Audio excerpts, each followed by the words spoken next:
അതൊന്ന് കമ്പയർ ചെയ്യാൻ വേണ്ടി പറ്റും. ഓക്കെ. അപ്പോൾ പണ്ട് ഞാൻ ഈ ഓഫ്ലൈൻ ക്ലാസ്സുകളൊക്കെ എടുക്കുന്ന സമയത്ത് നമ്മൾ കുട്ടികളോട് പറയും, അത് 10-100 കുട്ടികൾ ഒരു ബാച്ചിലൊക്കെ ഉണ്ടായിരുന്ന ഒരു സമയമാണ്. അപ്പോൾ കുട്ടികളോട് പറയുന്നത് ഒരു 100 ഇ സി ജി ആയിട്ട് ക്ലാസ്സിൽ വരാൻ പറയും. അപ്പോൾ ഇവർ ഇത്രയും പേര് അന്ന് ഇ സി ജി ആയിട്ട് വരാത്ത ആൾക്കാരെ നമ്മൾ ക്ലാസ്സിൽ കയറ്റില്ല. കുറച്ചുകൂടെ ഒക്കെ സ്ട്രിക്റ്റ് ആയിട്ട് പോയിക്കൊണ്ടിരുന്ന ഒരു കാലഘട്ടമാണ്. ഇപ്പോൾ ഈ ഓൺലൈൻ്റെ ഒരു വെർഷൻ വന്നതിന് ശേഷമാണ് ആൾക്കാർ ഇഷ്ടം പോലെ വരുന്നു പോകുന്നു, ക്ലാസ്സിൻ്റെ ഇടയിൽ ലീവ് ചെയ്യുന്ന കാര്യം ജസ്റ്റ് മെൻഷൻ ചെയ്യുക പോലും ഇല്ല. മനസ്സിലായല്ലേ? അപ്പോൾ ആ ഒരു ആറ്റിറ്റ്യൂഡൊക്കെ ഇപ്പോഴത്തെ ഒരു കൾച്ചറിൻ്റെ ഭാഗമാണ്. പക്ഷേ നേരത്തെ അങ്ങനെ ആയിരുന്നില്ല. അപ്പോൾ ആ ഒരു കാലഘട്ടത്തിൽ എല്ലാവരും ഇ സി ജി കൊണ്ടുവരണമെന്ന് പറയും. അങ്ങനെ ഒരു ഇ സി ജി കൊണ്ടുവരുന്നതിൻ്റെ ഗുണം എന്താണെന്ന് ചോദിച്ചു കഴിഞ്ഞാൽ, എല്ലാവരുടെയും കയ്യിലിരിക്കുന്ന പലതരത്തിലുള്ള ഇ സി ജികളാണ്. പലതിലും പലതരത്തിലുള്ള പ്രശ്നങ്ങളുണ്ട്. ഈ പ്രശ്നങ്ങളെല്ലാം തന്നെ ആ ക്ലാസ്സിൽ ഇരിക്കുന്ന ആൾക്കാർക്കെല്ലാം പഠിക്കാൻ പറ്റും. അപ്പോൾ അന്ന് ഈ പറഞ്ഞുകൊണ്ട് വളരെ കുറഞ്ഞ സമയം കൊണ്ട് പഠിപ്പിക്കുക എന്ന് പറയുന്ന ആംഗിളൊന്നുമല്ല. ചിലപ്പോൾ രാവിലെ തൊട്ട് വൈകുന്നേരം വരെ പോകും. അപ്പോൾ അന്ന് ഞാൻ വളരെ കൃത്യമായിട്ടും ചെയ്യുന്ന ഒരു കാര്യം, ഇവരെ ക്ലാസ്സിൽ എത്തിക്കഴിഞ്ഞാൽ നമ്മുടെ ഈ പകുതിക്ക് എഴുന്നേറ്റ് പോകുന്ന രീതിയിലൊക്കെ പഠിച്ചാൽ പറ്റുന്ന ഒരു കാര്യമല്ല ഇ സി ജി എന്ന് പറയുന്നത്. അതുകൊണ്ട് തന്നെ റൂമൊക്കെ ക്ലോസ് ചെയ്ത് ഇത് മൊത്തം കയ്യിലിരിക്കുന്ന ഇ സി ജിയും കൈമാറി എല്ലാവരും ഒന്ന് നോക്കി കണ്ട് മനസ്സിലാക്കിയതിന് ശേഷം പോകാൻ വേണ്ടിയാണ് പറയുന്നത്. അങ്ങനെ ചെയ്യുമ്പോൾ ഗുണം എന്താണെന്ന് ചോദിച്ചു കഴിഞ്ഞാൽ, ഇവർ ഈ ക്ലാസ്സിൽ നിന്ന് ഇറങ്ങി പോകുന്ന സമയത്ത് പിന്നെ അവർ ഇ സി ജിയുടെ ഓൾമോസ്റ്റ് എല്ലാ ആസ്പെക്റ്റും പഠിച്ചിരിക്കും എന്ന് പറയുന്ന ഒരു ലെവലിലേക്ക് എത്തും. പിടിയിട്ടില്ലേ? അപ്പോൾ അങ്ങനെ ആകുമ്പോഴത്തേക്ക് പിന്നെ ഇ സി ജിയോടൊരു ഭയമില്ല. ഇ സി ജി എൻ്റെ അടുത്ത് കുട്ടികൾ തന്നെ പറഞ്ഞിട്ടുണ്ട്. അങ്ങനെ ഒരു പഠനത്തിന് ശേഷം ചിലപ്പോൾ ബസ്സിലൊക്കെ പോകുന്ന സമയത്ത് ചില പ്രായമായ സ്ത്രീകളൊക്കെ ഇതേപോലെ ഒരു ഇ സി ജി ഒക്കെ കൈവച്ച് ഇങ്ങനെ യാത്ര ചെയ്യുന്ന കാണാറുണ്ട്. കാണുന്ന സമയത്ത് അവരുടെ കയ്യിൽ നിന്ന് റിക്വസ്റ്റ് ചെയ്ത് മേടിച്ച് നോക്കി മനസ്സിലാക്കി അവർക്ക് കാര്യങ്ങൾ പറഞ്ഞു കൊടുത്തിട്ടുണ്ടെന്ന് പറയുന്നു. അപ്പോൾ അത് എന്തുകൊണ്ട് അങ്ങനെ സംഭവിക്കുന്നു എന്ന് ചോദിച്ചു കഴിഞ്ഞാൽ, ഇ സി ജിയെ പറ്റി വ്യക്തമായിട്ട് മനസ്സിലായി കഴിഞ്ഞാൽ നമുക്കത് വളരെ കോൺഫിഡൻ്റ് ആയിട്ട് പിന്നെ എവിടെ കിട്ടിയാലും അതൊന്ന് നോക്കണം എന്നുള്ള ഒരു തോന്നലിലേക്ക് എത്തിച്ചേരും. അപ്പം നമുക്ക് ഇവിടെ കാര്യങ്ങളിലേക്ക് കടക്കുമ്പോൾ ആദ്യം ഞാൻ ശ്രമിക്കുന്ന ഒരു കാര്യം എന്താണെന്ന് ചോദിച്ചു കഴിഞ്ഞാൽ, നോർമലായിട്ടുള്ള ഇ സി ജി ഒന്ന് പരിചയപ്പെടുത്തുക എന്നുള്ളതാണ്. അപ്പോൾ ഈ നോർമൽ ഇ സി ജി എന്ന് പറയുമ്പോൾ നിങ്ങൾ ഒന്ന് ശ്രദ്ധിച്ചോളുക. കഴിഞ്ഞ ദിവസം ഞാൻ പറഞ്ഞു, നോർമൽ ഇ സി ജി എന്ന് പറയുമ്പോൾ P Q R S C എന്ന് പറയുന്ന ലേബലിലാണ് നമ്മൾ പഠിച്ചിട്ടുള്ളത്. അപ്പോൾ വില്യം എയ്ൻതോവൻ എന്ന് പറയുന്ന വ്യക്തിയാണ് ഈ ഇ സി ജി കണ്ടുപിടിക്കുന്നത്. അതും ഏകദേശം 1895 കാലയളവിലാണ്. 1895 എന്ന് പറഞ്ഞു കഴിഞ്ഞാൽ ഏകദേശം 130 വർഷങ്ങൾക്ക് മുമ്പ്. അപ്പോൾ പുള്ളിക്കൊരു തോന്നൽ വരികയാണ്, ഇ സി ജി എന്ന് പറയുന്ന ഒരു കൺസെപ്റ്റിലേക്ക് വരുന്ന ആ ഒരു ഇമ്പോർട്ടൻ്റ് ആയിട്ടുള്ള തോന്നൽ എന്ന് പറഞ്ഞാൽ, ഹാർട്ട് എന്ന് പറയുന്നത് ബാക്കിയുള്ള ഓർഗനെ പോലെയല്ല, എപ്പോഴും ഇടിച്ചുകൊണ്ടിരിക്കുന്ന ഒരു സംഭവമാണ്. അപ്പം നമ്മൾ ഈ കല്യാണ സ്ഥലങ്ങളിലൊക്കെ പോകുമ്പോൾ ലൈറ്റുകൾ ഇങ്ങനെ മിന്നി അണഞ്ഞും ഒക്കെ കിടക്കുന്നുണ്ട് അല്ലേ? അങ്ങനെ കിടക്കാനുള്ള കാരണം എന്താണെന്ന് നമുക്കറിയാം. അതിനകത്തൂടെ ഒരു ഇലക്ട്രിസിറ്റി കടന്നു പോകുന്നതുകൊണ്ടാണ് അല്ലേ? അതേപോലെ പുള്ളി ചിന്തിക്കുകയാണ്, ഈ ഹാർട്ട് ഇങ്ങനെ ത്രൂ ഔട്ട് രാത്രിയും രാവിലെ ഉറങ്ങുന്ന സമയത്തും അല്ലാത്ത സമയത്തും ഒക്കെ പ്രവർത്തിച്ചു കൊണ്ടിരിക്കുന്നത് ഒരു പക്ഷേ അതിലൂടെ എന്തെങ്കിലും ഒരു കറണ്ട് പോകുന്നത് കൊണ്ടാവാം എന്ന് ചിന്തിക്കുകയാണ്. മനസ്സിലായല്ലേ? പുള്ളി യഥാർത്ഥത്തിലൊരു നമ്മൾ ഈ പറയുന്ന കൂട്ടൊരു ഡോക്ടറൊന്നുമല്ല. പുള്ളിയുടെ വിഷയം ഫിസിക്സ് ആയിരുന്നു. മനസ്സിലായല്ലേ? ഫിസിക്സ്, കെമിസ്ട്രി ആ ഒരു സയൻസ് ആംഗിളിലാണ് പുള്ളി പഠിച്ചിട്ടുള്ളത്. അപ്പം പുള്ളി അതിനെപ്പറ്റി ചിന്തിക്കുകയും ആട്ടിലൂടെ അങ്ങനെ ഒരു കറണ്ട് പോകുന്നുണ്ടെങ്കിൽ നമ്മൾ പുറത്ത് തന്നെ ഒരു പൊട്ടൻഷ്യൽ ഡിഫറൻസ് ക്രിയേറ്റ് ചെയ്ത് കൊടുത്തു കഴിഞ്ഞാൽ അത് നമുക്ക് പുറത്ത് റെക്കോർഡ് ചെയ്യാൻ പറ്റുമെന്ന് പറഞ്ഞ ഒരു ആശയം കൊണ്ടുവരികയും ചെയ്തു. അതിൻ്റെ പേരിലാണ് ആദ്യം ലീഡ് 1, ലീഡ് 2, ലീഡ് 3 എന്ന് പറയുന്ന എയ്ൻതോവൻ ട്രയാങ്കിൾ പോലുള്ള സംഭവങ്ങളൊക്കെ ഫോം ചെയ്യുന്നത്. അതിനകത്ത് ആകെ 3 ലീഡുകളെ പറ്റിയേ പറയുന്നുള്ളൂ. Lead 1, lead 2, lead 3. അപ്പോൾ ഈ എയ്ൻതോവൻ ട്രയാങ്കിൾ വെച്ച് ഞാൻ ആ ട്രയാങ്കിളിലേക്ക് ഇപ്പോൾ കടക്കുന്നില്ല. എയ്ൻതോവൻ ട്രയാങ്കിൾ വെച്ച് പുള്ളി രണ്ട് സൈഡിൽ, ഹാർട്ടിൻ്റെ രണ്ട് സൈഡിൽ എന്ന് പറയുമ്പോൾ ഇടത്തെ കൈയിലും വലത്തെ കൈയിലും ഇലക്ട്രോഡ് വെച്ചതിന് ശേഷം ഈ പൊട്ടൻഷ്യൽ ഡിഫറൻസ് ക്രിയേറ്റ് ചെയ്യാൻ വേണ്ടി ശ്രമിച്ചപ്പോൾ ഒരു ഒരു വേവ് പോകുന്ന കണ്ടു. അപ്പോൾ അങ്ങനെ ഒരു വേവ് പാറ്റേൺ കിട്ടിക്കഴിഞ്ഞപ്പോൾ പുള്ളി എന്താ ചെയ്തതെന്ന് വെച്ച് കഴിഞ്ഞാൽ, അതൊരു പേപ്പറിലേക്ക് റെക്കോർഡ് ചെയ്താലേ നമുക്ക് അതിനെ ഒന്ന് പഠിക്കാൻ പറ്റത്തുള്ളൂ. അപ്പോൾ അതൊരു പേപ്പറിലേക്ക് റെക്കോർഡ് ചെയ്തെടുത്തു. അപ്പോൾ അങ്ങനെ റെക്കോർഡ് ചെയ്തെടുക്കുന്നതിന് ഒരു കൃത്യമായ മെഷർമെൻറ്റ് വേണം എന്നുള്ളത് കൊണ്ട് നമ്മൾ പഴയ ക്ലാസ്സുകളിൽ ഗ്രാഫ് പേപ്പർ ഉപയോഗിക്കത്തില്ലേ? ആ ഗ്രാഫ് പേപ്പറിലേക്ക് റെക്കോർഡ് ചെയ്യാമെന്ന് പുള്ളി തീരുമാനിക്കുന്നു. അങ്ങനെ ഗ്രാഫ് പേപ്പറിലേക്ക് റെക്കോർഡ് ചെയ്ത് എടുക്കുന്ന സംവിധാനമായപ്പോഴാണ് ഇതിന് ഇ സി ജി എന്ന് പറയുന്ന പേര് വന്നത്. ഇലക്ട്രോ കാർഡിയോഗ്രാഫി എന്ന് പറയുന്നത്, അത് ഗ്രാഫിലേക്ക് മാറ്റിയെടുക്കുകയാണ്. അപ്പോൾ എന്തായാലും ഇത്തരത്തിലൊരു ഷേപ്പ് പുള്ളിക്ക് കിട്ടിയിരിക്കുകയാണ്. ഇത്തരത്തിലൊരു ഷേപ്പ് കിട്ടിക്കഴിഞ്ഞപ്പോൾ ആദ്യത്തെ പ്രശ്നം എന്ന് വെച്ച് കഴിഞ്ഞാൽ ഇതിനകത്ത് എന്ത് പേര് കൊടുക്കും എന്നുള്ളതാണ്. ഏഹ്, ഇതിനകത്ത് 3-4-5 വേവുകൾ വന്നിരിക്കുകയാണ്. ഇതിനെന്ത് പേര് കൊടുക്കണം? അപ്പോൾ ABCD എന്ന് ചിന്തിച്ചു. പണ്ട് ഏറ്റവും കൂടുതൽ ഉപയോഗിക്കുന്ന എക്സ് എന്ന് പറഞ്ഞ് അറിഞ്ഞുകൂടാത്ത സാധനങ്ങൾക്ക് പേര് കൊടുക്കുമ്പോൾ നമ്മൾ എക്സ് എന്ന് ഇടാറുണ്ട്. അപ്പോൾ ആ ഒരു ആംഗിളിൽ ചിന്തിച്ചു. അങ്ങനെയൊക്കെ ചിന്തിച്ചപ്പോൾ പുള്ളിക്ക് ഒരു കാര്യം മനസ്സിലായി. ഞാൻ ഇങ്ങനെ ഒരു സംഭവം ആദ്യമായിട്ട് കണ്ടുപിടിക്കുന്നു. അത് ശരി തന്നെ.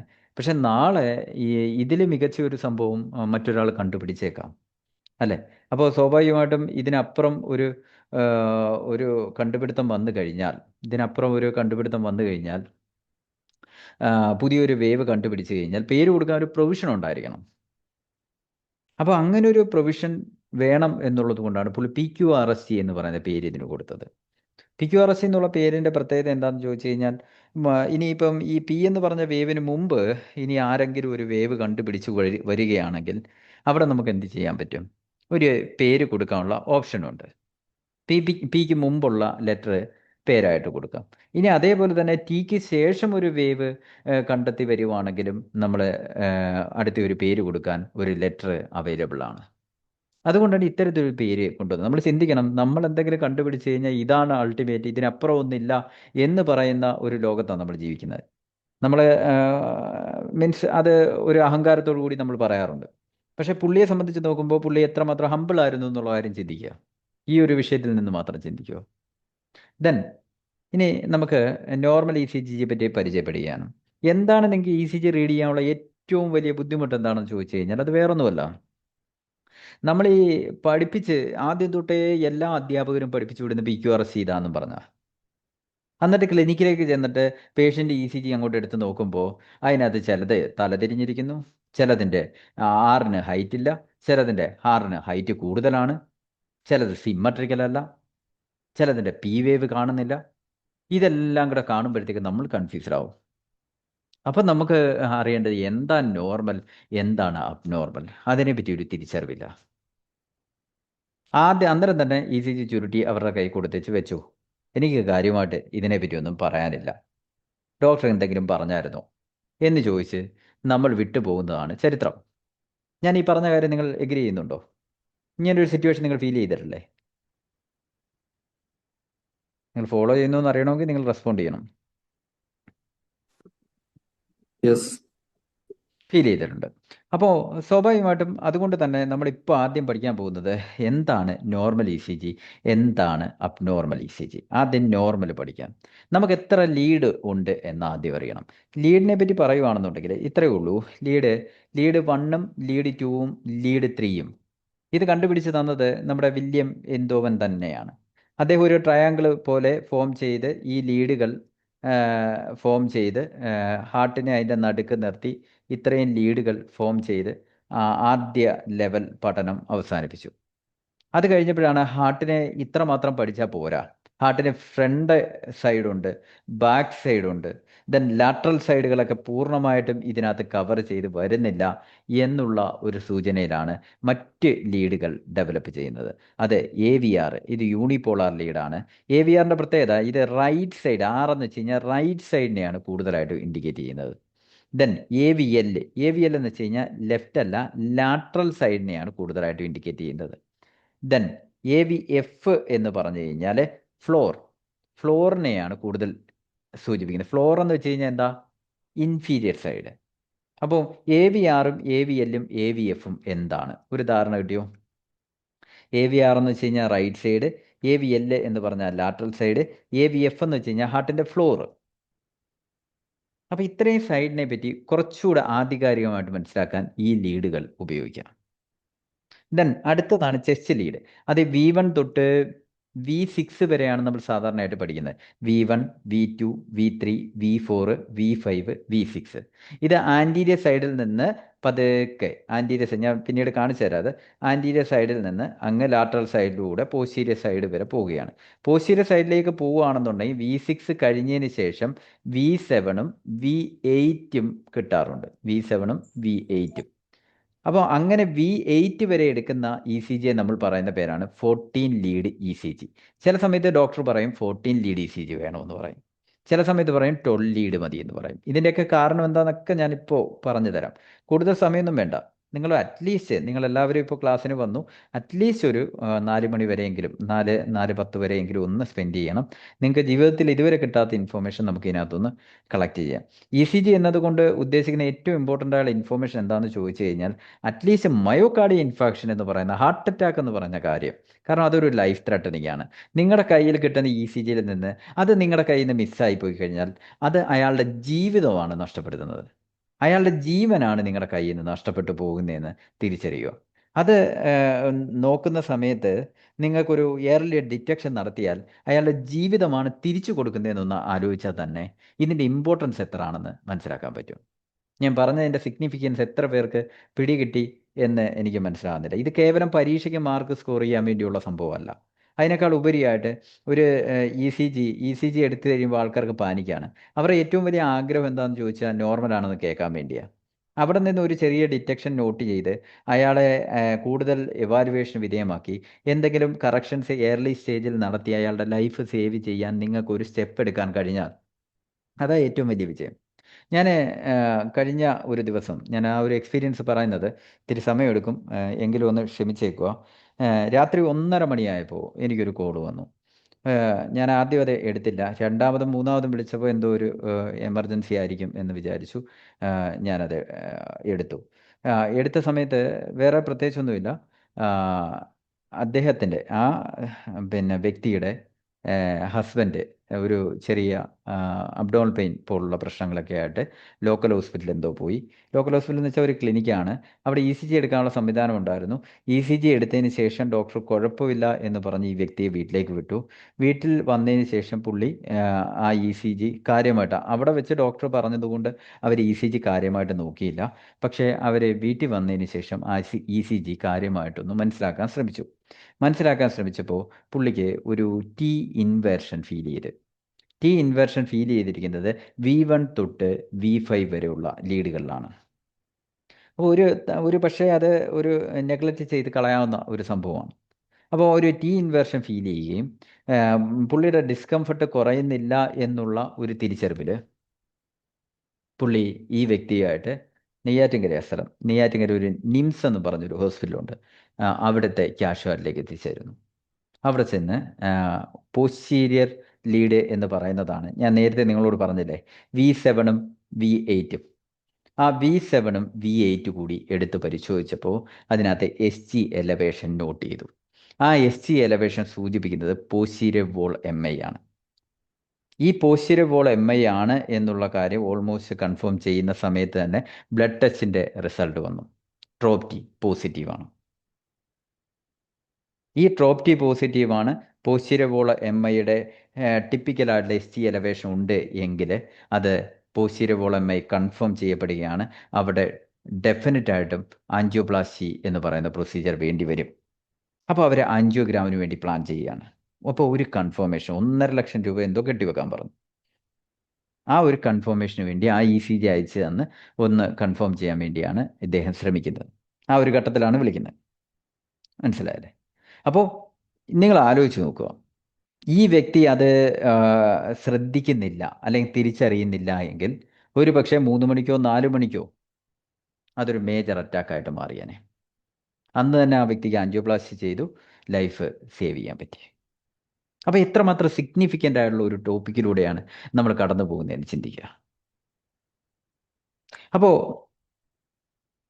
ഇന്നത്തെ ഈ ക്ലാസ്സിൽ നമ്മളെല്ലാവരും ഒരു കാര്യം ഉറപ്പിക്കുക, നമ്മൾ അറ്റ്ലീസ്റ്റ് മയോകാർഡിയ ഇൻഫാക്ഷൻ അത് ഏത് വോളിലാണെന്ന് വരെ, ആൻറ്റീരിയർ വോളാണോ പോസ്റ്റീരിയർ വോളാണോ ഇൻഫീരിയർ വോളാണോ ലാറ്ററൽ വോളാണോ എന്ന് നമ്മൾ കണ്ടെത്തും, പഠിച്ചിരിക്കും. അതിനുവേണ്ടി നിങ്ങൾ വെയിറ്റ് ചെയ്യണം, അത്രമാത്രം. ഓക്കെ, അടുത്തതായിട്ട് പറയാനുള്ളത്, അപ്പം ഞാൻ പറഞ്ഞത് ലീഡ് 1, ലീഡ് 2, ലീഡ് 3 ഈ 3 ലീഡുകളെ വളരെ സന്തോഷത്തോടെ മീറ്റ് ചെയ്യേണ്ട ആൾക്കാരാണ്. കാരണം നമ്മൾ പഠിച്ച സാധനം അതേപോലെ കാണാൻ പറ്റും. കാരണം അപ്പുവയുടെ PQRST ആണ് ഇവിടെ കാണുന്നത്. അതേസമയം AVRലേക്ക് വരുന്ന സമയത്ത് PQRST ഡൗൺ വേഡാണ് നിൽക്കുന്നത് എന്ന് പറഞ്ഞാൽ തല തിരിഞ്ഞായിരിക്കും നിൽക്കുന്നത്. ഈ തല തിരിഞ്ഞ് നിൽക്കുന്ന ECG കണ്ട് അയ്യോ ഇത് അബ്നോർമൽ ആണെന്ന് ആരും ചിന്തിക്കരുത്. AVR എന്ന് പറയുമ്പോൾ ഇവിടെ റൈറ്റ് എന്ന് പറഞ്ഞ കൂട്ട് തന്നെ റിവേഴ്സ് എന്ന് ആലോചിച്ചേക്കുക. ഈ തല തിരിഞ്ഞ് നിൽക്കുന്നത് തന്നെ നോർമലാണ്. അതിൻ്റെ അർത്ഥം എന്താണെന്ന് ചോദിച്ചു കഴിഞ്ഞാൽ ഹാർട്ട് കുറച്ച് ലെഫ്റ്റിലേക്കാണ് തിരിഞ്ഞ് നിൽക്കുന്നത്. നമ്മൾ ഈ ഇ സി ജി എടുക്കുന്നത് റൈറ്റ് സൈഡിൽ നിന്നാണ്. അതിൻ്റെ ഫലമായിട്ടാണ് ഈ തലതിരിവ് കാണുന്നത്. ഇനി ആർക്കെങ്കിലും ഈ ഇ സി ജി എടുക്കുന്ന സമയത്ത് നേരെയുള്ള P Q R S C ആണ് കാണുന്നതെങ്കിൽ അതിൻ്റെ അർത്ഥം ഡെസ്ട്രോകാർഡിയ എന്ന് പറയും. ഹാർട്ട് ആ വ്യക്തിയുടേത് റൈറ്റിലേക്കാണ് തിരിഞ്ഞു നിൽക്കുന്നത് എന്നുള്ളതാണ് അതിൻ്റെ അർത്ഥം. ഏകദേശം ഒരു ഉദാഹരണം കിട്ടിയല്ലോ. അപ്പം നമുക്ക് വേണ്ട എന്താണ്, നമ്മൾ ആഗ്രഹിക്കുന്നത് എന്താണ്? നമ്മുടെ ഇ സി ജി എടുത്താലും നമ്മൾ ആഗ്രഹിക്കേണ്ടത് അവിടെ എ വി ആർ എന്ന് പറയുന്ന ലീഡിലെത്തുമ്പോൾ P Q R S C wave എന്ത് ചെയ്യണം? തല തിരിഞ്ഞ് നിൽക്കണം. വലിയ ഇൻഫോർമേഷനാണ്. ഇനി അടുത്തത് എ വി എൽ. ഭയപ്പെടേണ്ട, നമ്മുടെ normal P Q R S C upward തന്നെയാണ്. എ വി എഫിലും P Q R S C upward തന്നെയാണ്. ഇനി നമ്മൾ ചെസ്റ്റ് ലീഡുകളിലേക്ക് പോകുമ്പോൾ V1 തൊട്ട് ഉള്ള ലീഡുകളിലേക്ക് പോകുന്ന സമയത്ത് വളരെ ഇമ്പോർട്ടൻ്റ് ആയിട്ട് എല്ലാവരും ശ്രദ്ധിക്കേണ്ട കാര്യം എന്താണെന്ന് ചോദിച്ചു കഴിഞ്ഞാൽ അവിടെ ആർ വേവ് ഉണ്ടല്ലോ. ഈ ആർ വേവിന് ഹൈറ്റ് കുറവാണ്. V1 കുറവായിരിക്കും, V2 പോകുമ്പോൾ കുറച്ച് കൂടും, V3 പോകുമ്പോൾ കുറച്ച് കൂടും. അങ്ങനെ ആർ വേവിൻ്റെ ഹൈറ്റ് ഗ്രാജ്വലി ഇൻക്രീസ് ചെയ്ത് വരുന്നതായിട്ടാണ് നമ്മൾ നോർമലി കാണുന്നത്. അത് നമുക്കൊന്ന് കണ്ടങ്ങ് പഠിക്കാം. കണ്ട് പഠിച്ചാൽ അതങ്ങ് വ്യക്തതയോടുകൂടി മനസ്സിലാവും. നോക്കാം. ഇവിടെ ആദ്യം ഞാൻ പറഞ്ഞ കാര്യം ഒന്ന് കൺഫേം ചെയ്യാം.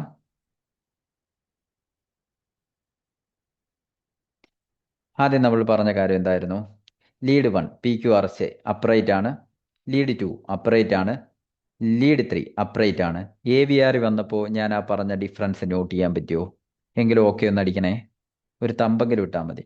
എല്ലാവരും നോട്ട് ചെയ്തോ? എ വി ആറിൽ വരുമ്പോൾ P Q R S C downward ആണ്. യെസ്, മനസ്സിലായിട്ടുണ്ട്. ദെൻ ഇനി എ വി എല്ലിലേക്ക് വരുന്നു. അവിടെ P Q R S C upward ആണ്. എ വി എഫിലേക്ക് വരുമ്പോൾ P Q R S C upward ആണ്. അതേസമയം നമ്മൾ ഇനി തുടങ്ങാൻ പോകുന്നത് V1 തൊട്ടുള്ള ലീഡുകളിലാണ്. ഞാൻ നേരത്തെ നിങ്ങളോട് സൂചിപ്പിച്ചു, V1 ലീഡിലേക്ക് വരുമ്പോൾ അതിനകത്ത് ആർ വേവിനെ, ഇവിടെ ആർ വേവ് നിങ്ങൾ കാണുന്നുണ്ടാവും, ആർ വേവിന് ഹൈറ്റ് കുറവായിരിക്കുമെന്ന്. V2 എത്തുമ്പോൾ കുട്ടിക്ക് 1 വയസ്സായി, പിന്നെ 2 വയസ്സിലേക്ക് എത്തുമ്പോൾ കുറച്ചുകൂടെ ഹൈറ്റ് വെക്കുന്ന കൂട്ട് ഇവിടെ ആർ വേവിന് കുറച്ചുകൂടെ ഹൈറ്റ് വെക്കും. V3 എത്തുമ്പോൾ ആർ വേവിന് കുറച്ചുകൂടി ഹൈറ്റ് വെക്കും. V4 എത്തുമ്പോഴത്തേക്ക് എന്ത് സംഭവിക്കുന്നു? വീണ്ടും ഹൈറ്റ് വെക്കുന്നു.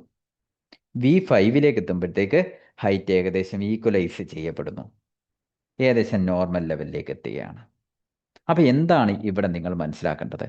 നോർമലി V1 തൊട്ട് V5 വരെ ആർ വേവിന് ഗ്രാജ്വലി ഹൈറ്റ് കൂടി വരുന്ന ഒരു സാഹചര്യം ഉണ്ട്. അത് നോർമലാണ്, അബ്നോർമൽ അല്ല എന്ന് നിങ്ങൾ തിരിച്ചറിയണം. ഇവിടെയാണ് നോർമൽ എന്താണെന്നുള്ള തിരിച്ചറിവിൻ്റെ അടുത്ത ഘട്ടം കിടക്കുന്നത്. എല്ലാവർക്കും ഈ ഒരു പോയിന്റ് മനസ്സിലായോ? നിങ്ങൾ ചെയ്യേണ്ടത് ഈ V1 തൊട്ട് V4 വരെയുള്ള ലീഡുകൾ പണ്ട് നമ്മൾ കൈ പിടിച്ച് ബോഡി വരപ്പിക്കുമായിരുന്നു ചില ആൾക്കാർക്ക്. ഒന്ന് വരച്ച് നോക്കണം. ദാ P വരച്ചു, ദെൻ Q വരച്ചു, പക്ഷെ ആർ വേവ് ഇച്ചിരിയേ ഉള്ളൂ, എസ് വേവിന് വലിപ്പം കൂടുതലാണ്, ദെൻ T വേവ്. ദെൻ അടുത്തേക്ക് വരുന്നു, P വരച്ചു, ദെൻ Q ആയി, ആർ വേവിന് ഇച്ചിരി കൂടെ ഹൈറ്റ് ഉണ്ട്, പക്ഷെ അതിൽ കൂടുതൽ ഹൈറ്റ് എസ് വേവിനുണ്ട്, ദെൻ T വേവ് വന്നു. അടുത്ത V3 വരുമ്പോൾ ഉള്ള പ്രത്യേകത, P വരച്ചു, Q വരച്ചു, ആർ വേവിനും എസ് വേവിനും ഓൾമോസ്റ്റ് സെയിം ഹൈറ്റ് ആണ് വരുന്നത്. ഇത് കൈ പിടിച്ചിലെ പിള്ളേരെ ഹരിശ്രീ എഴുതിപ്പിക്കുന്ന കൂട്ട് വരച്ച് കാണിച്ചു കൊടുക്കും.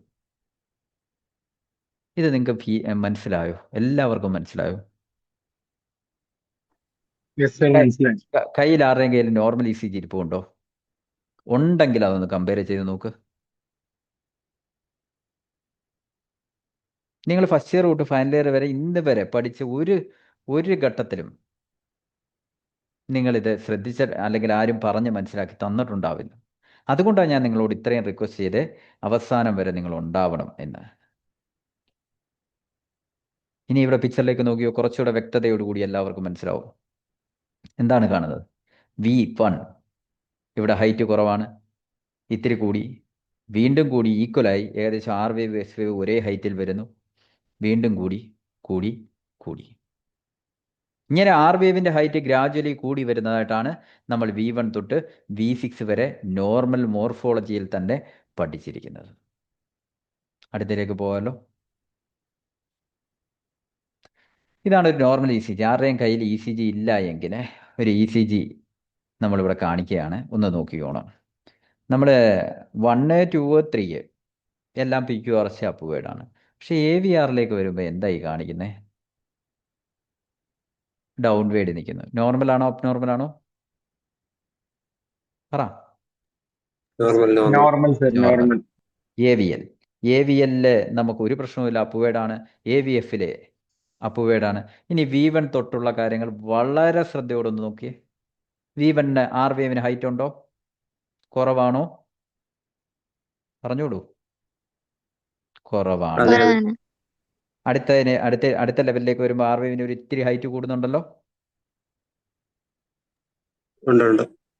അടുത്തയിലേക്ക് വരുമ്പോൾ കുറച്ചുകൂടെ ഹൈറ്റ് കൂടുന്നുണ്ട്. അടുത്തയിലേക്ക് വരുമ്പോഴത്തേക്ക് വീണ്ടും ഹൈറ്റ് കൂടുന്നു. അടുത്ത വരുമ്പോൾ ഏകദേശം നോർമൽ ECGയുടെ ലെവലിലേക്ക് എത്തുകയാണ്. എന്തായാലും ഈ ഒരു പ്രോഗ്രഷൻ എല്ലാവർക്കും ഫീൽ ചെയ്തോ? വ്യക്തമായോ? ഇത് എന്താ എഴുതിയേക്കുന്നത്? ഹെഡിങ് എന്താ എഴുതിയേക്കുന്നത്? Normal ECG. അപ്പൊ നോർമൽ ECG എന്താന്ന് മനസ്സിലായോ? യെസ്. ഇതാണ് നമുക്ക് വേണ്ടത്. ഇനി അടുത്തതായിട്ട് നമ്മൾ പറയാൻ പോകുന്നത്, ഇനി നമുക്ക് അറ്റാക്ക് പഠിക്കാം. 4 മണി ആയിട്ടില്ല, വെയിറ്റ് ചെയ്യണം, കുറച്ചുകൂടെ കാര്യങ്ങളുണ്ട്. മയോകാർഡിയൽ ഇൻഫാക്ഷൻ ഒരുപാട് കേട്ടിട്ടുണ്ട്. നമ്മൾ പഠിച്ച നോർമൽ ECG ഈ ലെവലിലാണ് നിൽക്കുന്നതെങ്കിൽ ECG ആഫ്റ്റർ AMI. എന്ന് വെച്ച് കഴിഞ്ഞാൽ അക്യൂട്ട് MIയിൽ SG എലവേഷൻ. നമ്മളൊന്നും ചെയ്യണ്ട. SG എലവേഷൻ ആദ്യം ഒന്നും കണ്ടാൽ കൃത്യമായിട്ട് മനസ്സിലാത്ത ആൾക്കാർ ഇവിടുന്ന് ഒരു ബേസ് ലൈൻ വരയ്ക്കണം. ബേസ് ലൈൻ വരച്ച് ഇങ്ങനെ വരണം. അതിനുശേഷം നിങ്ങൾ നോക്കേണ്ടത് 6 കഴിഞ്ഞ എസ് തറ തൊടുന്നുണ്ടോ എന്ന് ശ്രദ്ധിക്കണം. എസ് ഇവിടെ തറയെ തൊട്ടിട്ടുണ്ടോ? ഇവിടുന്ന് ലെവല് ചെയ്ത് വരയ്ക്കുകയാണ്. ഇവിടെ എസ് തറയെ തൊട്ടിട്ടുണ്ടല്ലോ. ഇവിടെ എസ് തറയെ തൊട്ടിട്ടുണ്ടോ?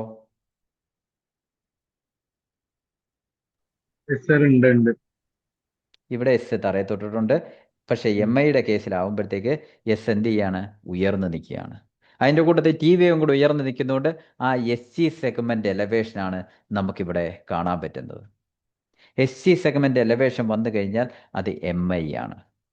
അപ്പോൾ പിന്നെ ഈ ഡോക്ടർമാർ anterior wall MI, posterior wall MI, inferior wall MI, lateral wall MI എന്നൊക്കെ പറയുന്നത് എങ്ങനെയാണ് കണ്ടുപിടിക്കുന്നത്? ഇതേത് ലീഡിലാണ് വരുന്നത് എന്ന് ആശ്രയിച്ചാണ് നമ്മൾ ആൻറ്റീരിയർ വോൾ ആണോ, പോസ്റ്റീരിയർ വോൾ ആണോ, ഇൻഫീരിയർ വോൾ ആണോ എന്ന് പറയുന്നത്. ക്ലിയർ ആണോ? നമുക്ക് പഠിക്കാം അതിനെപ്പറ്റി. എല്ലാവരും ഓക്കെ ആണല്ലോ?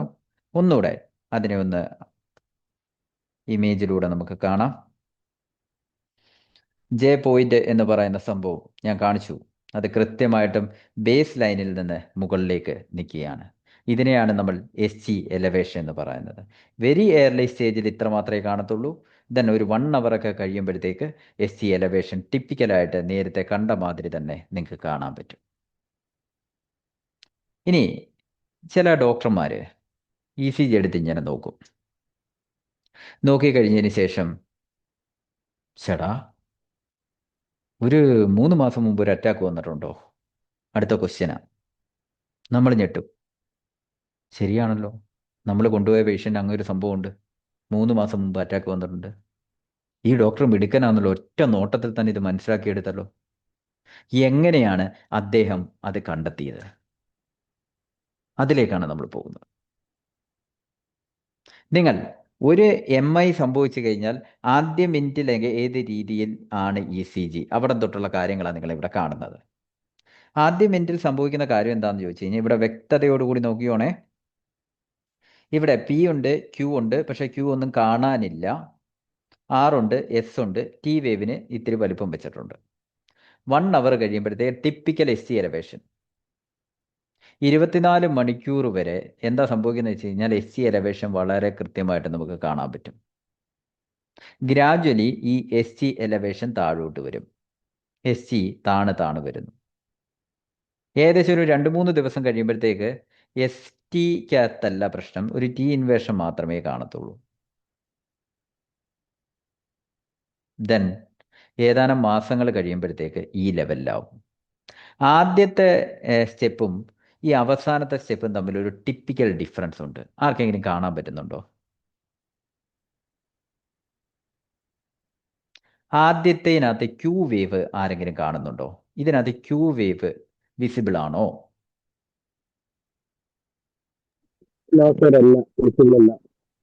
MIയെ സംബന്ധിച്ച് നോക്കുമ്പോൾ ഉണ്ടാകുന്ന ഒരു ടിപ്പിക്കൽ ചേഞ്ച് ആണ് ക്യൂ വേവ് എന്ന് പറയുന്നത്.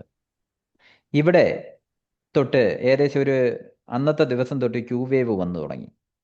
ദാ ഈ ക്യൂ വേവ് വന്നു കഴിഞ്ഞാൽ ഈ ക്യൂ വേവ് ഇല്ലാതാവണമെങ്കിൽ 6 മാസത്തോളം എടുക്കും. അതുകൊണ്ടാണ് ഡോക്ടർ 6 മാസം മുമ്പ് വരെയുള്ള MI ECG നോക്കി കണ്ടുപിടിക്കുന്നത്. നിങ്ങൾ കണ്ടോ, ആദ്യത്തെ ലെവലില് ക്യൂ വേവ് ഇല്ല. പ്രോമിനന്റ് ക്യൂ വേവ് കാണുന്നുണ്ട്, വേറെ ഒരു ചേഞ്ചും ഇല്ലെങ്കിൽ അത് സൂചിപ്പിക്കുന്നത് history of MI within 6 month എന്നുള്ളതാണ്. ഈ ഒരു ഇൻഫർമേഷൻ മാത്രം മതി നിങ്ങൾക്ക് 3 തൊട്ട് 6 മാസം വരെയുള്ള ഒരു വ്യക്തിയിലെ മയോകാർഡിയൽ ഇൻഫാക്ഷൻ്റെ ഹിസ്റ്ററി കണ്ടെത്താൻ വേണ്ടി ത്രൂ ECG. എല്ലാവർക്കും കിട്ടിയോ? എല്ലാവർക്കും കിട്ടിയോ? അപ്പോൾ ഒരു ECG നോക്കുന്നു, ST എലവേഷൻ ഒന്നും തന്നെ കണ്ടിട്ടില്ല. പക്ഷെ ഒരു പ്രോമിനന്റ് ക്യൂ വേവ് ഉണ്ടെന്നുണ്ടെങ്കിൽ അയാൾക്കൊരു അറ്റാക്ക് വന്നിട്ടുണ്ട് എന്നുള്ള സൂചന നിങ്ങളുടെ മനസ്സിൽ വരണം. ചിലപ്പോൾ അതൊരു സൈലന്റ് അറ്റാക്ക് ആകാം. ഡയബറ്റിക് പേഷ്യൻറ്റിനെ സംബന്ധിച്ച് നോക്കുമ്പോൾ അങ്ങനെ വരാം. ഈ ന്യൂറോപ്പതി നിൽക്കുന്നുണ്ട്, അയാൾ അറിഞ്ഞിട്ട് പോലും ഉണ്ടാകത്തില്ല. ഗൾഫിൽ നിന്നൊക്കെ വന്നതിന് ശേഷം ഒരു ഹെൽത്ത് ചെക്കപ്പ് ചെയ്യാൻ വേണ്ടി വരുന്ന ആൾക്കാരാണ്. നോക്കുന്ന സമയത്ത് ഇത്തരത്തിലൊരു ചേഞ്ച്. അതിൻ്റെ അർത്ഥം എന്താ? പുള്ളി അവിടെ ജോലി ചെയ്തുകൊണ്ടിരുന്ന സമയത്ത് ഇത് സംഭവിച്ചിരിക്കുന്നു. ഹാർട്ടിൻ്റെ ഏതോ ഒരു ഡോമിനേറ്റ് അല്ലാത്ത ഏരിയയിലാണ് ഇത് സംഭവിച്ചത്. അതുകൊണ്ട് പുള്ളിക്ക് അത് കാര്യമായ പ്രശ്നങ്ങൾ ഉണ്ടാക്കി കാണില്ല. ചെറിയൊരു ഹൈപ്പോടെൻഷൻ വന്നിട്ടുണ്ടാവാം, 2 ദിവസം ജോലിക്ക് പോയി കാണത്തില്ല, അതങ്ങ് സെറ്റിലായി കാണും. ഒരു മുറിവ് വന്നാൽ ഉണങ്ങുന്ന കൂട്ട് അതങ്ങ് കരിഞ്ഞ് കാണും, അങ്ങനെ പുള്ളി റിക്കവറായി. പക്ഷേ ഇനിയും അറ്റാക്ക് വരാനുള്ള സാധ്യത അവിടെ നിലനിൽക്കുകയാണ്. അപ്പം ഈ പ്രോമിനന്റ് ക്യൂ വേവ് കണ്ടു കഴിഞ്ഞാൽ പുള്ളിയെ നല്ല രീതിയിൽ ഫോളോ അപ്പ് ചെയ്യണം. ഏതെങ്കിലും തരത്തിലുള്ള ബ്ലോക്ക് ഉണ്ടോ എന്നുള്ള കാര്യം കൃത്യമായിട്ടും ഐഡന്റിഫൈ ചെയ്ത് ട്രീറ്റ് ചെയ്തതിന് ശേഷം മാത്രമേ വിടാവൂ. അതാണ് ഈ പ്രോമിനന്റ് ക്യൂ വേവിന്റെ സിഗ്നിഫിക്കൻസ് എന്ന് പറയുന്നത്. പിടികിട്ടിയോ? കാര്യം മനസ്സിലായോ നിങ്ങൾക്ക്? ക്ലിയർ ആയോ? ഓക്കെ ആണോ? അടുത്തേക്ക് പോകാം. ഓക്കെ. അടുത്തതായിട്ട് നമ്മൾ പറയുന്നത്, നിങ്ങളെ കൊണ്ട് ഞാൻ ഇവിടെ anterior wall MI, posterior wall MI, lateral wall MI, inferior wall MI ഓരോന്നും ഐഡന്റിഫൈ ചെയ്യിക്കാൻ പഠിപ്പിക്കുകയാണ്. നമ്മൾ കഴിഞ്ഞ ദിവസം ഞാൻ ABG അനാലിസിസിന്റെ ക്ലാസ്സിൽ എല്ലാവരും ഉണ്ടായിരുന്നു? ABG അനാലിസിസിന്റെ ക്ലാസ്സിൽ എല്ലാവരും ഉണ്ടായിരുന്നു? കുറെ പേരൊക്കെ ഉണ്ടായിരുന്നു. അന്ന് ഞാൻ ഒരു ചാർട്ട് വരപ്പിക്കാൻ പഠിപ്പിച്ചില്ലേ? നമ്മൾ ഈ നോട്ട്സെറ്റ് എക്സാമിനേഷൻ പോകുന്ന സമയത്ത് ഹാൾ ടിക്കറ്റിന്റെ 2 കോപ്പി കൊണ്ടുപോകാൻ പറയും. ശ്രദ്ധിച്ച് കേട്ടോണോ ഇതൊക്കെ? ചിലപ്പോൾ ഞാൻ ഇനി പരീക്ഷയുടെ തലേന്നായിരിക്കും ഇത് പറയാൻ. കാരണം ഇതൊന്നും എന്നൊന്നും പറഞ്ഞുകൊണ്ടിരിക്കാൻ നമ്മൾ ഓർക്കത്തില്ല. കണ്ടന്റ് തന്നെ നമ്മൾ പഠിപ്പിക്കാനുള്ളത് കൊണ്ട് മറന്നുപോകും. 2 ഹാൾ ടിക്കറ്റിന്റെ കോപ്പി കൊണ്ടുപോകണം. ഒരു കോപ്പി അവർ മേടിക്കും, ഒരു കോപ്പി അതിൻ്റെ ബാക്ക് സൈഡിൽ റഫ് വർക്ക് ചെയ്യാൻ വേണ്ടിയാണ്. കഴിഞ്ഞ ദിവസം ഞാൻ ഒരു ചാർട്ട് വരപ്പിച്ചില്ലേ, അതേപോലുള്ള റഫ് വർക്കുകൾ, കാൽക്കുലേഷൻസ് അതൊക്കെ ചെയ്യാൻ വേണ്ടിയാണ് ആ ഹോൾ ടിക്കറ്റ് ഉപയോഗിക്കുന്നത്. അതിൻ്റെ ബാക്കിലാണ്, കമ്പ്യൂട്ടറിലാണ് നമ്മൾ കാര്യങ്ങൾ അടയാളപ്പെടുത്തുന്നത്. പിടികിട്ടിയോ? കാര്യം മനസ്സിലായോ? അത്തരത്തിലൊരു പേജ് ഉണ്ടെങ്കിൽ അവിടെ ഒരു പടം വരയ്ക്കണം നിങ്ങൾ. ECG ആയിട്ട് ബന്ധപ്പെട്ട് ആൻറ്റീരിയർ വോൾ MIയോ പോസ്റ്റീരിയർ വോൾ MIയോ അല്ലെങ്കിൽ ഒരു ECG തന്നിട്ട് ഒരു ഇമേജ് ബേസ്ഡ് ക്വസ്റ്റ്യൻ, ഇത് ഏത് തരത്തിലുള്ള MI ആണ് സൂചിപ്പിക്കുന്നത്? Anterior wall, posterior wall, inferior wall അല്ലെങ്കിൽ ലാറ്ററൽ വോൾ, ഇത്രയും ഓപ്ഷൻസ് ഉണ്ട്. നിങ്ങൾ പെട്ടെന്നൊരു പടം വരയ്ക്കണം. വരയ്ക്കാൻ വേണ്ടി ഞാൻ ആദ്യത്തെ സ്റ്റെപ്പ് കാണിക്കുകയാണ്. നിങ്ങൾ ചെയ്യേണ്ട കാര്യം ഇത്രയേ ഉള്ളൂ. ഒരു വാതിൽ പോലൊരു സംഭവം, ഒരു ചതുരം വരച്ച് അതിനെ ഇന്റർസെക്റ്റ് ചെയ്യുക. ഇത്രയും കാര്യം വരയ്ക്കാൻ ആർക്കെങ്കിലും പാടുണ്ടോ? ഉണ്ടോ? ഇല്ല. ഞാൻ ഇപ്പോൾ നിങ്ങൾ എൻ്റെ കൂട്ടത്തിൽ, ഞാൻ ഈ പറയുന്ന കൂട്ടത്തിൽ വരച്ച് അടയാളപ്പെടുത്തി പൊയ്ക്കോളുക. അത് കഴിഞ്ഞതിന് ശേഷം നിങ്ങൾ ഒന്നുകൂടി തനിയെ വരയ്ക്കണം.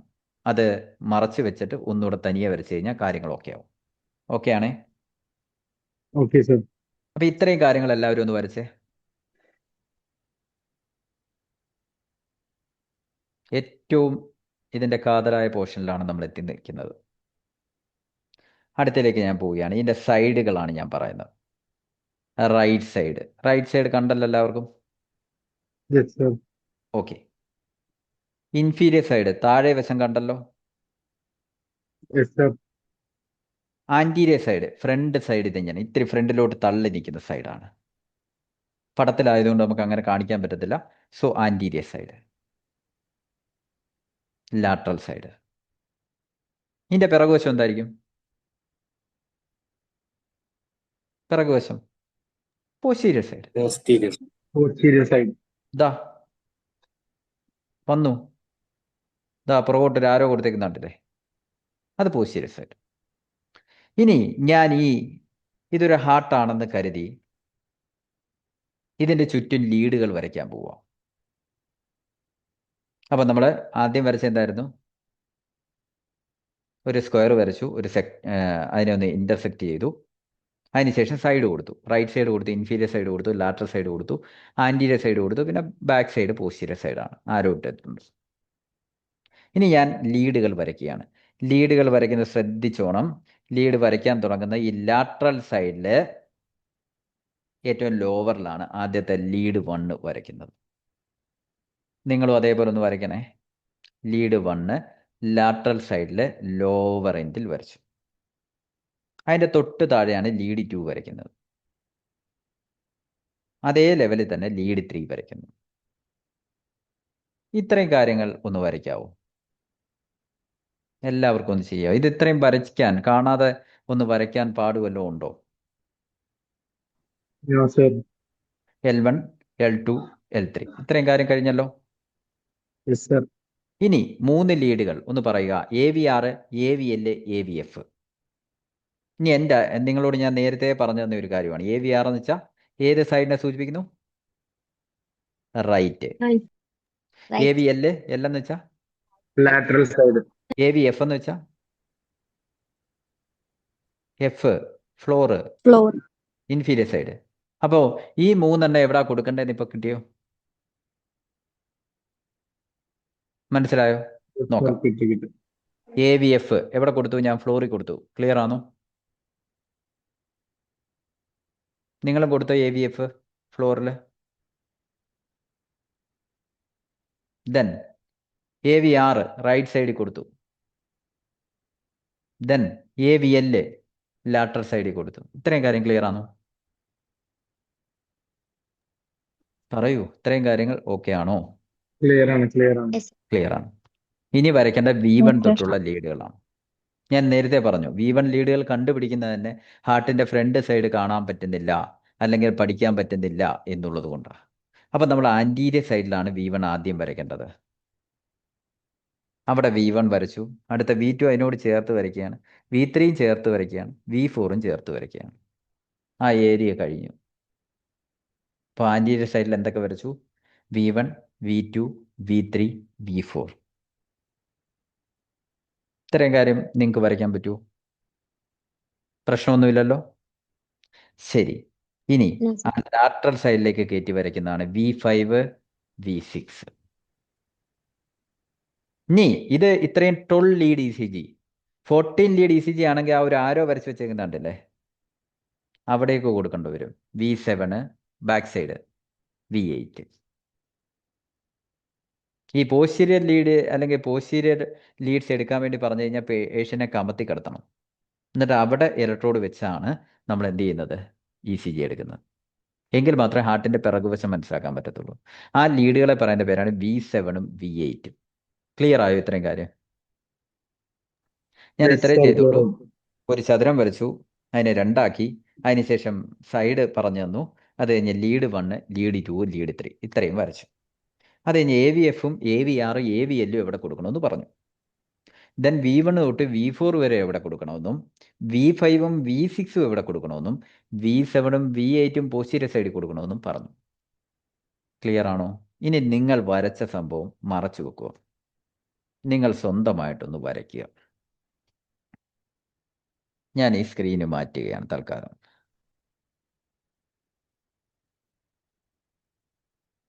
സ്വന്തമായിട്ടൊന്ന് വരയ്ക്കുക. വരച്ചു കഴിഞ്ഞാൽ വലിയ ഒരു കാര്യം നിങ്ങളുടെ മനസ്സിൽ ക്ലിയർ ആവാൻ പോവുകയാണ്.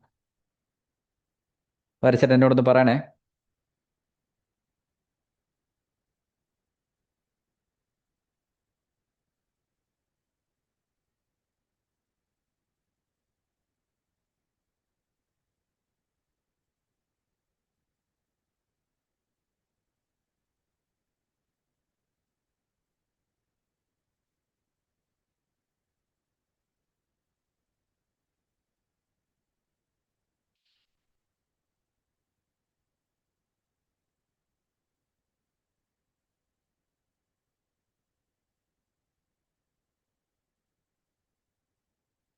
വരച്ചു കഴിഞ്ഞവർക്ക് ശ്രദ്ധിക്കാം.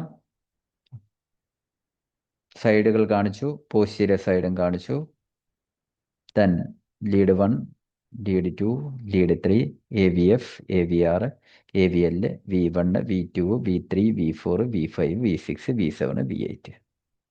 ക്ലിയർ ആയോ? യെസ് സർ, ക്ലിയർ ആയി. ക്ലിയർ ആയി. ഇനി ഞാൻ വരയ്ക്കാൻ പോകുന്ന വളരെ ഇമ്പോർട്ടൻ്റ് ആയിട്ടുള്ള, വളരെ കാര്യമായിട്ട് നിങ്ങൾ മനസ്സിലാക്കേണ്ട ഇൻഫോർമേഷൻ. ആൻറ്റീരിയർ വോൾ MI എന്ന് പറഞ്ഞാൽ നമ്മൾ മുമ്പേ ഒരു SC എലവേഷൻ കണ്ടില്ലേ? കണ്ടോ? SC എലവേഷൻ കണ്ടു കാണിച്ചു കണ്ടു തന്നില്ലല്ലോ. കണ്ടു ആ കണ്ടു. SC എലവേഷൻ V1 തൊട്ട് V4 വരെയുള്ള ലീഡുകളിൽ മാത്രമായിരിക്കും. അപ്പോൾ SC എലവേഷൻ എന്ന് പറയുന്നത് V1 തൊട്ട് V4 വരെയുള്ള ലീഡുകളിൽ മാത്രമാണെങ്കിൽ നിങ്ങളുടെ ഡയഗ്നോസിസ് എന്താ? പറയൂ. Anterior wall. Anterior wall MI. ഇനി അങ്ങനെയാണെങ്കിൽ പോസ്റ്റീരിയർ വോൾ MI ആണെങ്കിലോ? PWMI.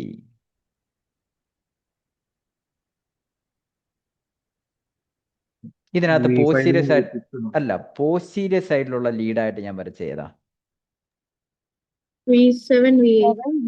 V7 V8ലാണ് SC എലവേഷൻ വരുന്നതെങ്കിൽ അത് പോസ്റ്റീരിയർ വോൾ MI.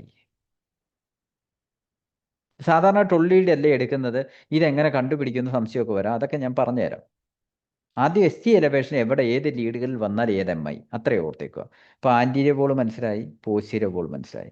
ഇനി അങ്ങനെയാണെങ്കിൽ നിങ്ങൾ തന്നെ പറയണം, ഇൻഫീരിയർ വോൾ MI ആണെങ്കിൽ എവിടെ? ഇൻഫീരിയർ വോൾ MI ഏത് ലാറ്ററൽ ലീഡുകളിലാണ് സൈഡിൽ. ഏത് ലീഡുകളിലാണ് SC എലവേഷൻ പ്രതീക്ഷിക്കുന്നത്? AVF L3 L2.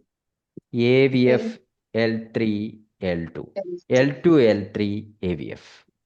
ഇനി എൻ്റെ അടുത്ത ക്വസ്റ്റ്യൻ, ലാറ്ററൽ വോൾ MI ആണെങ്കിൽ ഏത് ലീഡുകളിലാണ് SC elevation?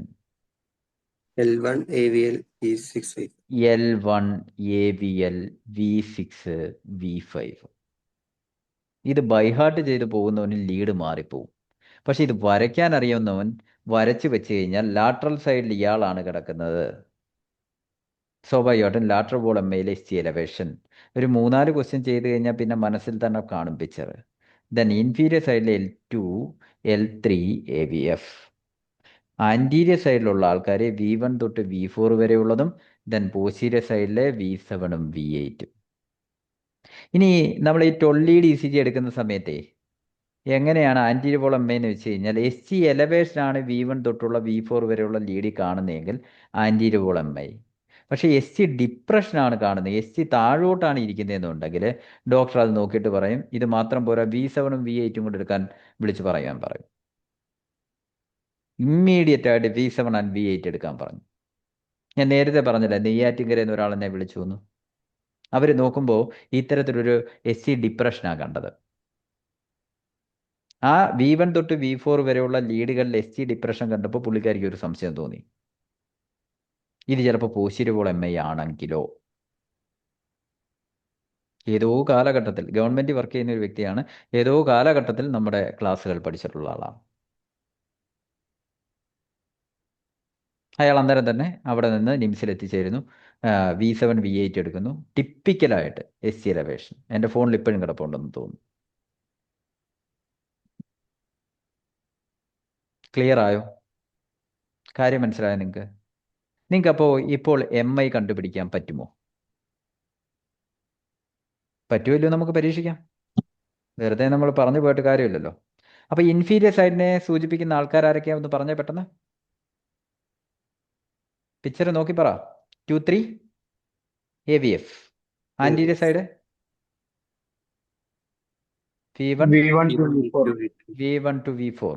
Then lateral side V5, V6, AVL, L1. നിങ്ങളുടെ പിക്ചറിലേക്ക് നോക്കിയാൽ മതി. നിങ്ങളുടെ റഫ് വർക്ക് ചെയ്യുന്ന പിക്ചറിലേക്ക് നോക്കിയാൽ മതി. ഇനി ഇത് ഏത് MI ആണെന്നൊന്ന് പറയേണ്ടി വരും. V1, V2, V3. Anterior wall. Anterior wall MI. ഈ 3 ലീഡുകളിലാണ് SC എലവേഷൻ. ആൻസർ വളരെ കറക്റ്റ് ആണ്.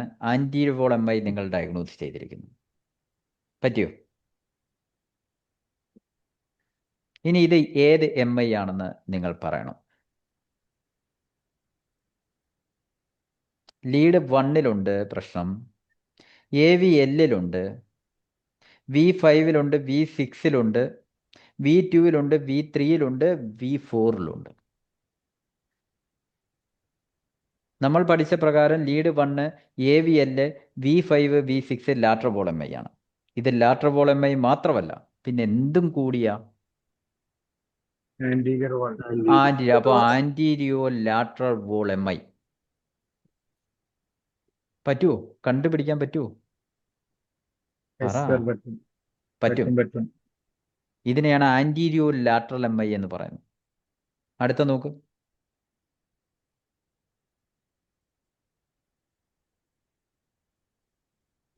പറ ഡയഗ്നോസിസ്.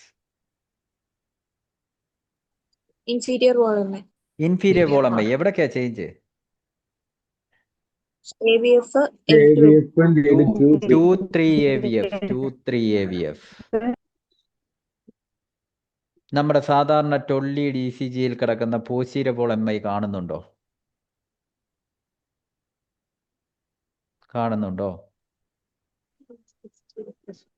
SC ഡിപ്രഷൻ V1-ലും V2-ലും V3-ലും ഒക്കെ ഒരു SC ഡിപ്രഷൻ നമുക്ക് കാണാം. അപ്പൊ എന്താ ചെയ്യണ്ടേ? ഈ ഒരു സിറ്റുവേഷൻ കണ്ട എന്താ ചെയ്യണ്ടേ? 14, പോസ്റ്റീരിയർ ലീഡ് ആരൊക്കെയാ അത്? V7, V8. V7 V8 clear ആണ്. പരീക്ഷ ക്വസ്റ്റ്യൻ ആണ് എല്ലാവർക്കും കാണണ്ടെങ്കിൽ ഇങ്ങോട്ട് നോക്കിക്കോ. ഇത് കഴിഞ്ഞ നോട്ട് സെറ്റ് 9-ന്റെ പ്രിലിംസിന്റെ ക്വസ്റ്റ്യൻ ആണ്. In an ECG, if SC elevation is observed in 2 3 AVF, the possible diagnosis is inferior wall. Inferior wall. inferior wall MI. Clear ആണോ? Yes. കോഴ്സ് കഴിഞ്ഞിട്ടുള്ള ആൾക്കാരാണ് ഇവിടെ ഇരിക്കുന്നത്, എനിക്ക് ഉറപ്പാണ്. എങ്കിലും ഇത്രയും കാര്യമായിട്ട് നിങ്ങൾക്ക് ECG ഇതുവരെ മനസ്സിലാക്കാൻ കഴിഞ്ഞിട്ടുണ്ടായിരുന്നു? ഇല്ല. മയോകാർഡിയൽ ഇൻഫാക്ഷൻ എന്ന് പറയുന്ന ഒരു സംഭവം ഇനി എവിടെ കണ്ടാലും ഒത്തിരി കാര്യങ്ങൾ ECG ഐഡന്റിഫൈ ചെയ്യാം. പക്ഷേ മയോകാർഡിയൽ ഇൻഫാക്ഷൻ എന്ന് പറയുന്ന കാര്യം നമ്മൾ ഐഡന്റിഫൈ ചെയ്തിരിക്കണം. അതാണ് മോസ്റ്റ് ലൈഫ് ത്രെട്ടണിങ്. അത് ഏർലി ആയിട്ട് ഐഡന്റിഫൈ ചെയ്യാൻ പറ്റിയ പേഷ്യനെ സേവ് ചെയ്യാം. അതിലേക്കുള്ള ഒരു എളിയ സ്റ്റെപ്പാണ് എനിക്ക് തോന്നുന്നു കേവലം ഒരു 40 മിനിറ്റ് കൊണ്ട് നമ്മൾ കവർ ചെയ്ത് വന്നത്. 40 മിനിറ്റ് എടുത്തില്ല, കണ്ടന്റിലേക്ക് ഏകദേശം ഒരു 15 20 മിനിറ്റ്.